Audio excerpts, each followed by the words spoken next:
Si je ne peux pas rester dans la pièce pour une explication raisonnable de l'apparition de l'univers, il faut se poser la question suivante. Qu'est-ce qui pourrait être la cause de l'univers? Une fois que nous avons déterminé que la pièce, l'espace, le temps et la matière de l'univers a un commencement, il est raisonnable d'attribuer l'apparition de cette pièce à une cause non spatiale, non temporelle et non matérielle, c'est-à-dire une cause extérieure au temps, à l'espace, et n'ayant aucune substance physique. L'univers ne pourrait pas être sa propre cause, comme si quelque chose devait exister pour causer sa propre existence. Ça n'a pas de sens. Mais que pourrait être exactement cette cause extérieure qui pourrait expliquer le début de l'espace, du temps et de la matière? Ce qui a causé l'univers pourrait lui aussi avoir une cause? Si ce qui a causé l'univers a aussi une cause, nous faisons encore face au dilemme de la régression infinie et toutes ces absurdités incontournables. Donc non, ce qui a causé l'univers ne peut pas lui aussi avoir une cause. C'est pourquoi les scientifiques recherchent activement une cause sans cause.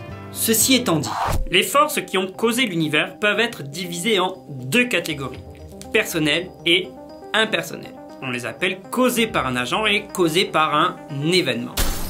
C'est comme dans une cascade de dominos. Seul le premier domino tombe à cause d'un agent extérieur.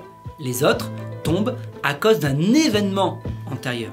Le premier tombe parce qu'un agent personnel a choisi d'agir.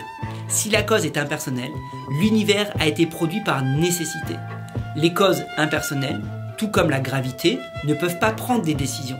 Elles agissent simplement et provoquent inévitablement des réactions. Si, d'un autre côté, la première cause de l'univers a été causée par une force, une entité extérieure, l'univers pourrait être dans ce cas la résultante d'un choix. Un agent personnel peut choisir et paramétrer l'ensemble des choses nécessaires à la vie. Les causes impersonnelles répondent simplement à des événements antérieurs.